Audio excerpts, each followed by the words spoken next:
Hello, નુપાસ કિચનમાં તમારું સ્વાગત છે. આજે સર્વપિતૃ અમાસ છે, તો આપણે શ્રાદ્ધ નિમિત્તે મસ્ત મજાનો દૂધપાક બનાવશું. તો તેને માટે મેં 2 લીટર ફૂલ ફેટ દૂધ લીધું છે. તેને એક જાડા તળિયાવાળા તપેલામાં ઠાલવી દીધું છે. દૂધપાકને હંમેશા જાડા તપેલામાં કે જાડા તળિયાવાળા વાસણમાં જ બનાવો, જેથી દૂધ ચોંટે નહીં. હવે આપણે ગેસ ઓન કરી અને દૂધને ઉકળવા મૂકી દઈશું.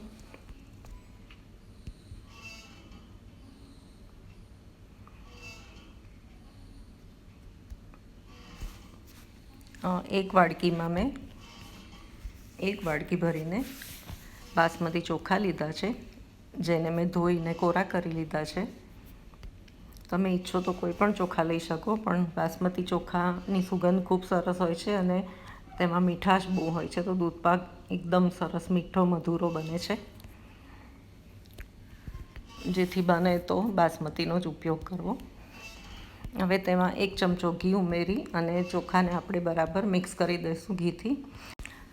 આમ કરવાથી જ્યારે દૂધમાં ચોખા ઉમેરશો ને તો ચોખા લચકો નહીં થાય, એક દાણો છૂટો રહેશે અને ઘીના લીધે દૂધપાક એકદમ ચોપડો તૈયાર થશે.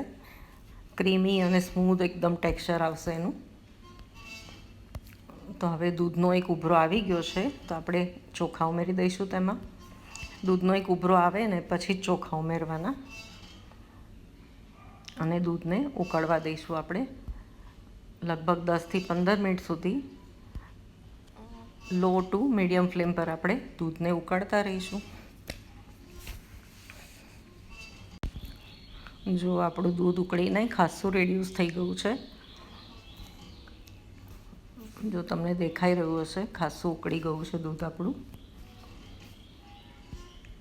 ચોખા પણ સરસ ચડી ગયા છે, તો આપણે ચેક કરી લઈએ. જો ચોખા એકદમ સરસ પોચા થઈ ગયા છે અને એકદમ ચડી ગયા છે અને દૂધ પણ સરસ ઉકળી ગયું છે. કોઈ પણ કોર્નફ્લોર કે કશું જ ઉમેર્યા વગર આપણો દૂધપાક સરસ ઉકળી રહ્યો છે અને થીક થઈ રહ્યો છે.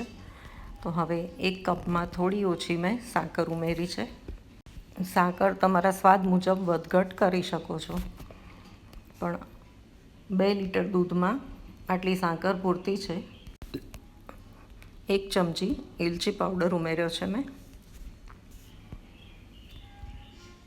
અને સાથે 1 ટીસ્પૂન જેટલું જાયફળ છીણી લીધું છે મેં.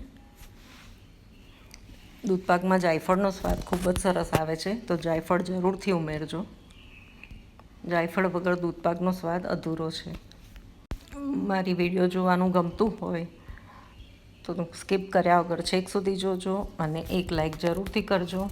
અને મારી ચેનલ સબસ્ક્રાઈબ કરવાનું રહી ગયું હોય તો જરૂરથી કરી દેજો અને બેલ આઇકન પ્રેસ કરી દેજો, જેથી દરેક વિડીયોનું નોટિફિકેશન મળતું રહે.